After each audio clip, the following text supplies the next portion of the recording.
ta sai in ciki da tantani. Ke ɗai na sa a raina kulle ko san ki sai yi murmuni.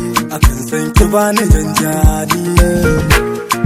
Ko da ina za ki ja ni tanzani. Dan na yarje ki za ki sai tani. Ban san matan gari su rudani. Ki so ni kawai karki mun nufin tuni. Dan Allah so ki dube ni. Cikin mata ke kadai nake nuni. Domin kin yi ado da murjani. Nake dai zan je ni inda duk tani. Zan yi komai akan ki da ni. A tunda so ne ya an giza ni.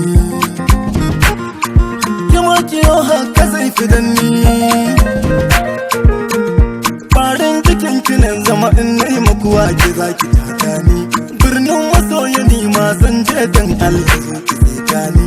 Ƙaunar ki ce ta mun shigar wuri an rai da kayi mai rauni. Ni ke ɗaya za da yi wa tuni. Dan ke iya ɗaurin zani. Na ce tun da ganin kike kai mini. Duba ki ga yadda soye mini. Ya bayyana tamkar da gorin jini. Akan kaunar ki na koyi yin sansani. Ke za ki saka na rage tunani. Na shiga laulayin soke ɗaya ce ta magani. In na yi rashin ki tambas raina mana a razani. Kin san kinin ciki na san so komai kisa da ni. Kyawun ki ya saka matakin masu kwarjini na gani. Kin san madamuna a bar son kowa take a bar rani. Musam ɗaya yana fuso kar arabewa a bar ciki da jini. Dan so na ki ya shigar da jini na bi hanyar jini. Ina ƙaunar ki ina san ki ina begen ki tuntuni. Akan ƙaunar ki zan faɗa da maza ba mai mini razani.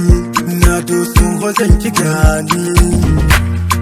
Kanki na shirya za na shiga birni. Ki damta mana karki manta da ni. Masoyiya ban so ki daiya da ni. Da mun aure mun zarce da sa'anni. Don ko daga nema min yi lokan anni.